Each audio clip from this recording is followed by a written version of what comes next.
Hello दोस्तों, आज हम सीखने जा रहे हैं द्विघात समीकरण को कैसे मिडिल टर्म फैक्टराइजेशन करते हैं, जो क्लास 7, 8, 9, 10 और एचएस स्टूडेंट्स के लिए बहुत इम्पोर्टेंट है। तो वीडियो को बिना स्किप किए अंत तक देखते रहिए। तो अब कुछ आसान स्टेप्स के साथ हम समझते हैं। स्टेप 1, पहले आप द्विघात समीकरण को घात के क्रम अनुसार बैठाइए। जैसे मैंने पहले 2x², उसके बाद 7x और उसके बाद ध्रुवक पद यानी निरंतर पद 6 बैठाया है। अगर पहले से क्रमानुसार था तो ठीक बात है। स्टेप 2, अब आपको कुछ नहीं करना है, पहले जैसा थे वैसे ही रखा, सिर्फ मध्य पद 7 के जगह एक ब्रैकेट दिया और 7 का साथी x को ब्रैकेट का बाहर रखा। मैं फिर से रिपीट करता हूँ, ध्यान से समझना। देखो 2x² के जगह 2x² ही, उसके बाद प्लस के जगह प्लस, 7 के जगह एक ब्रैकेट, फिर x के जगह x, प्लस के जगह प्लस और 6 के जगह 6 ही रखा। स्टेप 3, अब पहले और तीसरे पद को गुण करके उसको चिन्ह को ब्रैकेट के बीच में रखेंगे, यानी +2 × +6 = +12 का प्लस चिन्ह जाके ब्रैकेट के बीच में बैठेगा। स्टेप 4, अब 12 को ऐसे दो फैक्टर में तोड़ना है जैसे उन दोनों फैक्टर को जोड़ के 7 हो जाए, क्योंकि ब्रैकेट के बीच में तो प्लस है।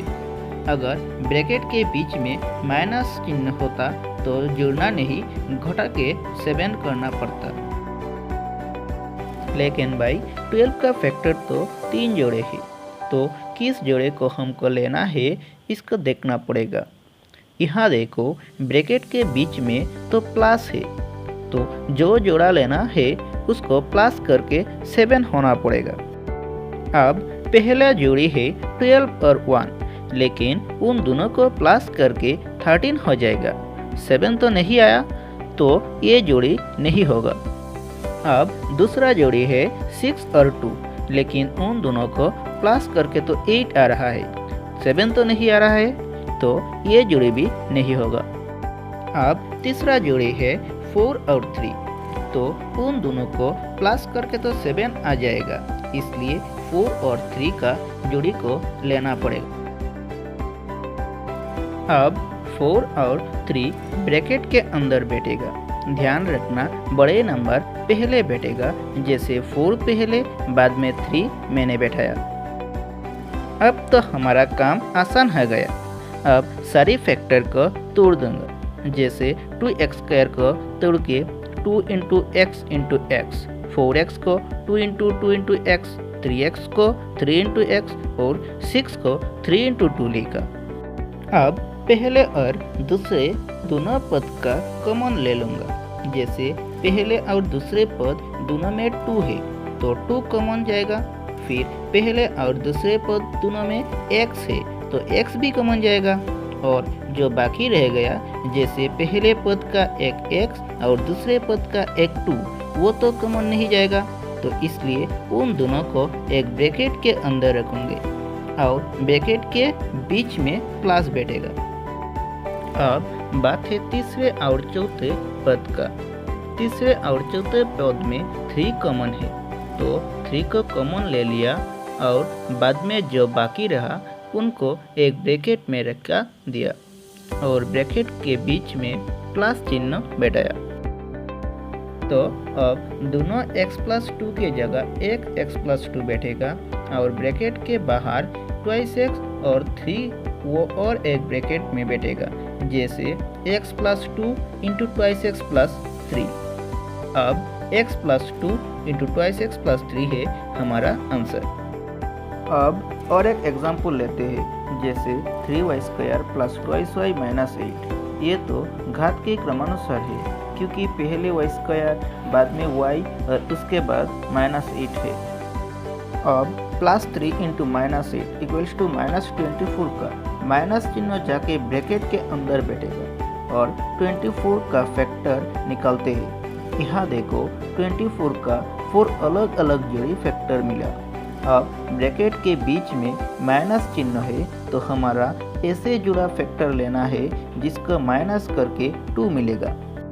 तो इसलिए लास्ट जोड़ी यानी 6 और 4 लेना पड़ेगा क्योंकि उन दोनों को माइनस करके 2 मिलेगा। ध्यान रखना कि बड़ा नंबर पहले बैठेगा।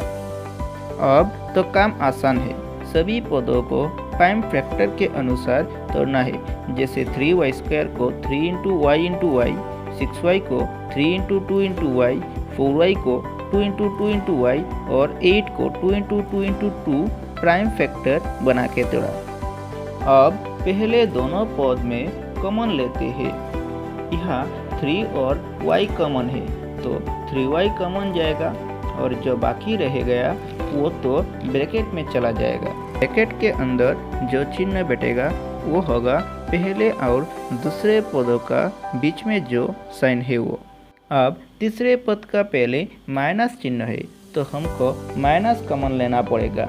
ये बात हमेशा के लिए ध्यान रखना कि जब माइनस कॉमन जाता है तब ब्रैकेट के अंदर दोनों पद का चिन्ह बदल जाता है। यानी माइनस होता तो ब्रैकेट के अंदर प्लस हो जाता और प्लस होता तो ब्रैकेट के अंदर माइनस हो जाता। तो तीसरे और चौथे पद में माइनस के साथ 2 × 2 कॉमन जाएगा और जो बाकी रह गया वो तो ब्रैकेट में चला जाएगा। यानी -2 × 2 ब्रैकेट y + 2। अब ब्रैकेट के अंदर दोनों y + 2 को एक ब्रैकेट में ले लिया और बाहर जो है उनको अलग ब्रैकेट में ले लिया। अब y + 2 × 3y - 4 है हमारा आंसर। दोस्तों, यहाँ तक आपको समझने में कोई दिक्कत है तो कमेंट सेक्शन में ज़रूर बताना। और वीडियो को शुरुआत में कुछ एग्जाम्पल दिया था, ये सब घर बैठे आराम से करना, बहुत आसान लगेगा और मज़ा भी आएगा। अब तक के लिए इतना है, बाय बाय।